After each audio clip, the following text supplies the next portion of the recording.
Once you found a strategy that is working for you, that you feel comfortable with trading, then it's definitely time to check your strategy for profitability. Because this is the only thing that counts in the end.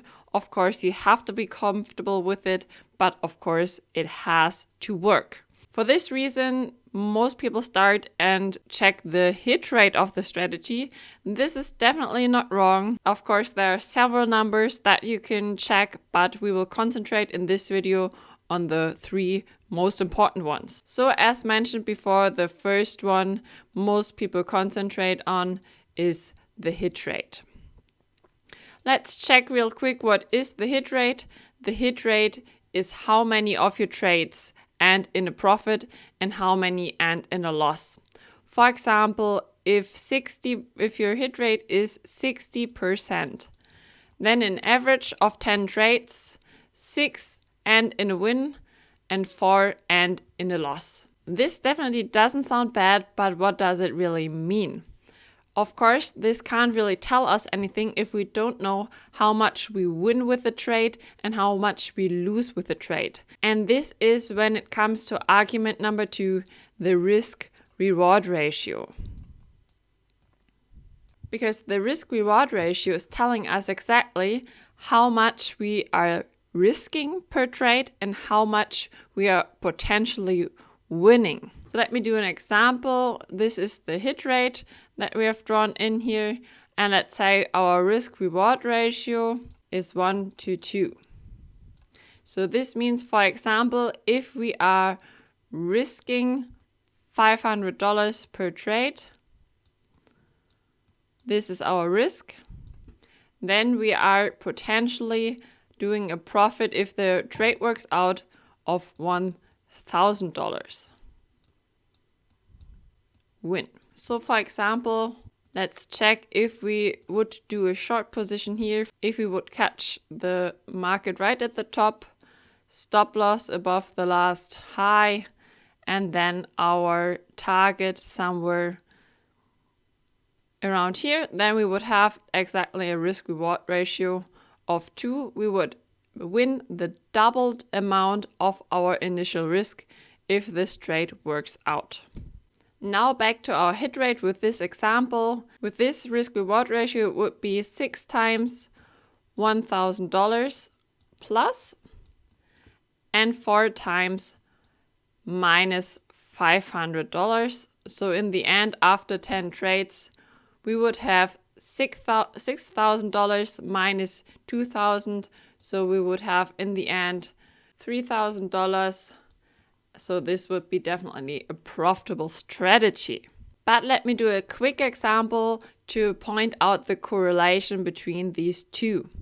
If we would have a hit rate of 40%, it sounds like a bad one because we lose more than we win. But it depends always on the risk-reward ratio. If the risk-reward ratio is, for example, 1:4, so we are on average winning 4 times that much as we are losing if we have a losing trade. Then we would have the case 4 winner trades, 6 loser trades.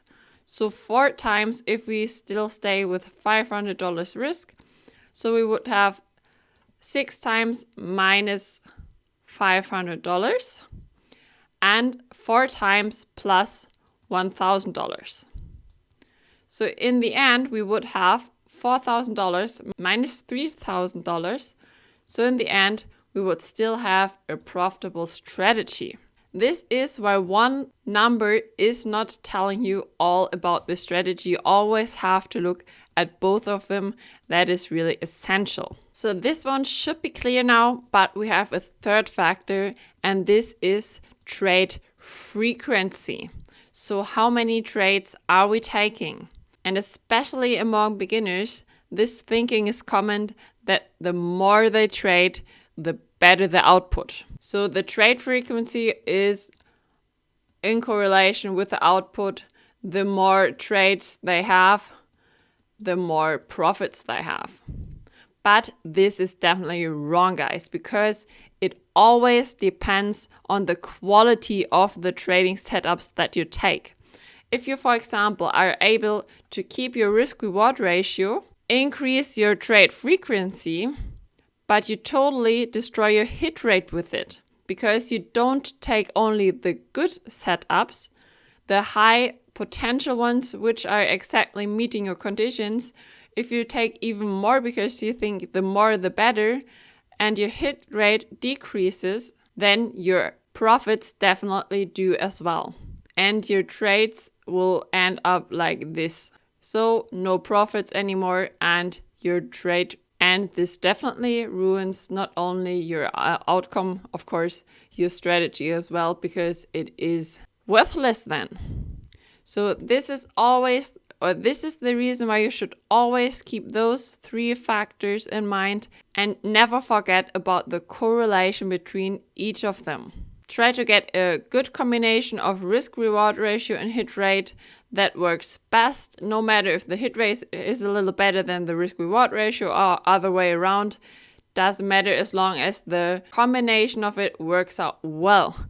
And then keep the trade frequency in that level that you always meet only these factors.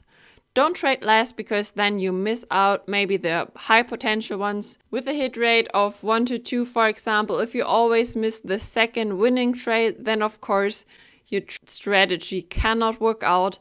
So don't trade less, but also don't trade more than your strategy tells you. I hope you know now how important it is to always keep an eye on these 3 factors. If you have any questions concerning this topic, leave them in the comments below and I'll be happy to answer them. If you want to learn more and trade with me, then click below this video. There you will find the link to my website, and then I will see you at the latest next week with the next video. Bye bye.